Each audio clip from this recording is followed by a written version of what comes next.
Au cœur de Bar-le-Duc, découvrez Ma Jolie Crèmerie, une fromagerie crèmerie traditionnelle avec des produits de nos régions.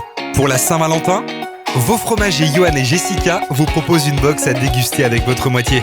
Informations et réservations au 06 81 64 14 40.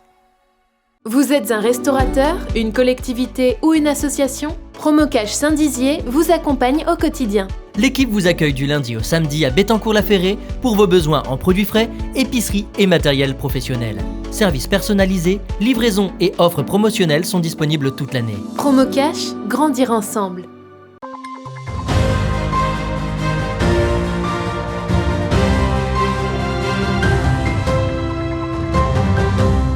Bonsoir à tous, bienvenue dans votre 15 minutes info de ce samedi 5 février. Une manifestation a eu lieu à Bar-le-Duc cet après-midi afin de protester contre la hausse des prix du carburant et le pass vaccinal. Des distributeurs de protection hygiénique gratuits ont été mis en place au lycée Saint-Exupéry de Saint-Dizier afin de lutter contre la précarité menstruelle. À l'occasion des 400 ans de la naissance de Molière, les élèves du collège Louis Ortiz de Saint-Dizier expliquent l'importance d'étudier ses œuvres après 4 siècles d'existence. Et voilà pour les titres de ce samedi. Commençons donc avec cette manifestation organisée par le collectif Citoyens et Meuse qui s'est déroulée à Bar-le-Duc cet après-midi. Près d'une centaine de manifestants ont déambulé dans les rues afin de protester entre autres contre la hausse des prix du carburant ou encore le pass vaccinal. En Meuse, la prochaine manifestation est prévue à Commercy le 19 février prochain. Écoutez. On manifeste contre le pass vaccinal obligatoire, contre l'injection obligatoire et contre le masque obligatoire. Et nous, on continuera à manifester pacifiquement parce qu'on ne veut pas de violence. On milite aussi pour l'autonomie financière des personnes handicapées. Au lieu de donner une pension d'invalidité ou une AH à la personne, elle dépend de son concubin et c'est pas normal. Donc on milite pour ces choses-là. Et puis en tant que gilet jaune, je milite aussi dans l'handicap parce que en fin de compte l'handicap mène à la misère sociale. La classe moyenne commence à devenir pauvre, et ça devient grave. Donc on est pour un meilleur partage des richesses. Moi personnellement, j'ai rien contre que les gens se fassent vacciner. Si on n'y est pas, c'est une question de liberté. Et aujourd'hui, les gens devraient être libres de se faire vacciner ou pas. Et voilà, merci à Louis Maujean pour les images. Je vous propose à présent de passer à notre chiffre du jour qui est de 5. 5 kilos de mégots mouillés ont été récoltés ce matin lors de la traque aux mégots organisée par l'association bragarde Bormona Nature en collaboration avec le Sporting Marnaval Club. Un chiffre inquiétant pour la pollution de la ville qui reflète donc que les fumeurs bragards ne sont pas vraiment préventifs en matière d'écologie. À noter que les substances contenues dans les mégots s'échappent beaucoup plus rapidement au contact de l'eau et sont plus nocives pour l'environnement. Nous disons donc un grand merci aux 23 adultes et enfants qui se sont mobilisés pour cette opération Zéro Mégot. Et pour continuer ce 15 minutes info, abordons à présent un sujet sensible, la précarité menstruelle. Peu de personnes en parlent et pourtant ce phénomène touche près de 20% des femmes en France.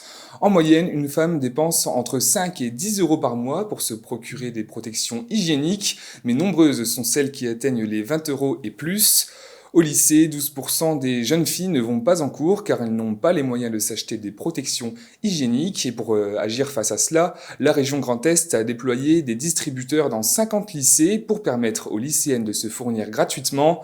Le lycée Saint-Exupéry de Saint-Dizier a été sélectionné pour cette opération. Regardez. En France, près d'1,7 million de femmes sont touchées par la précarité menstruelle. Parmi elles, des milliers d'étudiantes et de lycéennes qui rencontrent chaque mois des difficultés pour se procurer des protections hygiéniques. Pour lutter contre ce phénomène, la région Grand Est a décidé de mettre en place un dispositif dans 50 lycées, ce qui concerne plus de 20 000 lycéennes. On met en place des serviettes hygiéniques et des tampons pour pouvoir aider les personnes qui n'ont pas la possibilité d'en acheter. Donc c'est pour réduire la précarité menstruelle, pour éviter que des personnes soient absentes parce qu'elles ont par exemple leurs règles. Ça nous permettait d'aider des gens dans le besoin au lycée, ça réduit les inégalités. Lorsque la région a présenté le projet au lycée en septembre 2021, les membres du CVL se sont très vite investis afin de pouvoir mettre à disposition 2 distributeurs pour la rentrée de janvier. Ils ont été quand même très impliqués très rapidement dans le projet. Ça, c'était une belle surprise. Dès qu'on leur a présenté le dispositif, ils ont été partants. Et autant des filles que des garçons. Donc ça, c'était assez encourageant. Et ils ont tout de suite été très touchés par ce thème, quoi, la précarité menstruelle, cette difficulté que peuvent avoir certains de leurs camarades. Les protections sont fournies par l'entreprise Les Petites Choses et le moins que l'on puisse dire, c'est que ce dispositif porte déjà ses fruits. On vient le remplir, nous, on essaie de le remplir à peu près toutes les semaines. On essaye de vérifier quand il n'y en a plus, tout ça, mais c'est vrai que ça part assez vite et que pour l'instant, ça marche bien. On le remplit le lundi généralement et le vendredi, il est vide. En Haute-Marne, le lycée Diderot de Langres et le lycée Eugène de Comble de Chaumont participent également à cette expérimentation. À terme, si les chiffres sont bons, d'autres lycées pourraient rejoindre l'opération. Cette année 2022 marque l'anniversaire des 400 ans de la naissance de Molière. Ce dramaturge et comédien né le 15 janvier 1622 est la référence dans le théâtre classique.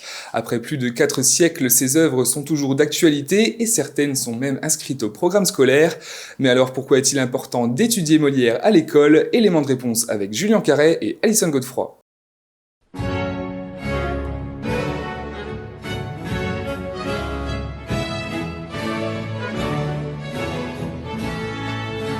Au théâtre, au cinéma ou encore dans les salles de classe, le nom de Molière résonne.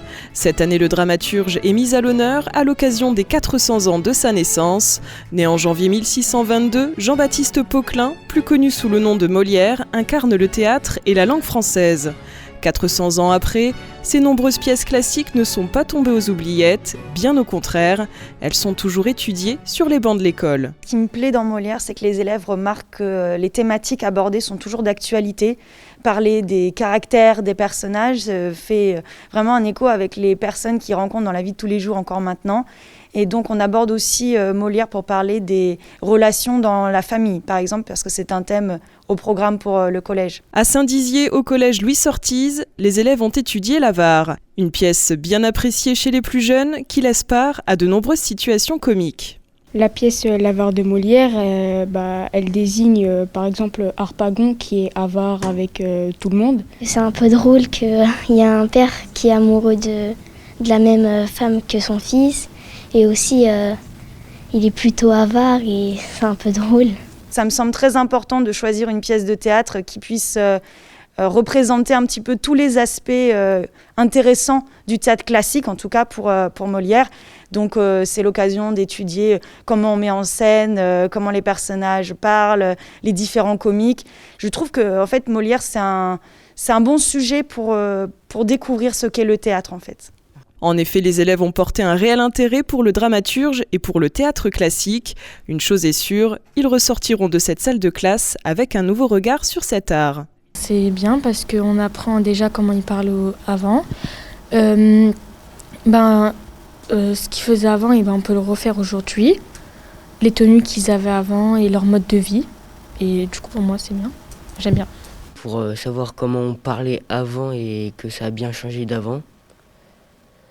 Pour voir que ça se ressemble plus, qu'il y a quelques différences et quelles ressemblances avec quelques mots. Ça nous fait avoir de la culture générale et puis on apprend aussi d'autres mots qu'on ne savait pas avant. Donc c'est beaucoup mieux pour nous parce que moi on sait plus parler avec des mots qu'on ne connaissait pas avant. D'année en année et de siècle en siècle, Molière traverse les époques.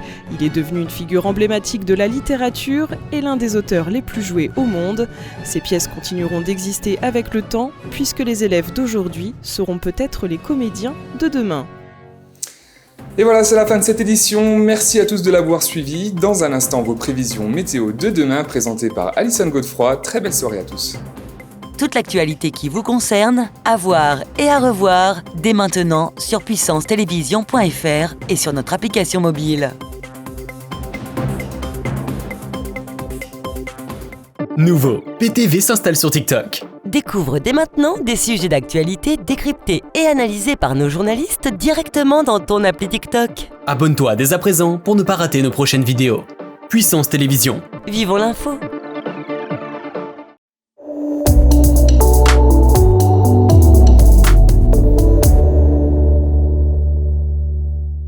Bonsoir à toutes et à tous. Pour demain, la carte de France est coupée en deux avec une vigilance vent violent. Sur la moitié nord, on annonce un ciel plutôt couvert avec quelques averses à Metz, à Dijon ou encore à Paris.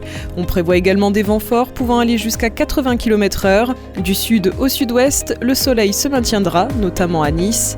Pour les températures, elles seront légèrement supérieures aux moyennes de saison, avec 14 degrés de maximale à Nice. Pour les minimales, elles seront de 0 degrés à Lyon. Passons maintenant à la carte de nos départements. La perturbation responsable des coups de vent et de nombreuses averses se renforcera et couvrira une bonne partie du territoire. Soyez donc vigilants. Côté température, comptez 2 degrés de minimale à Langres. Pour les maximales, elles seront de 9 degrés à Vitry-le-François. Demain, dimanche 6 février, nous fêterons les Gastons, nous gagnerons 3 minutes. Le soleil se couchera à 17h56. L'information continue sur puissancetélévision.fr et sur notre application mobile.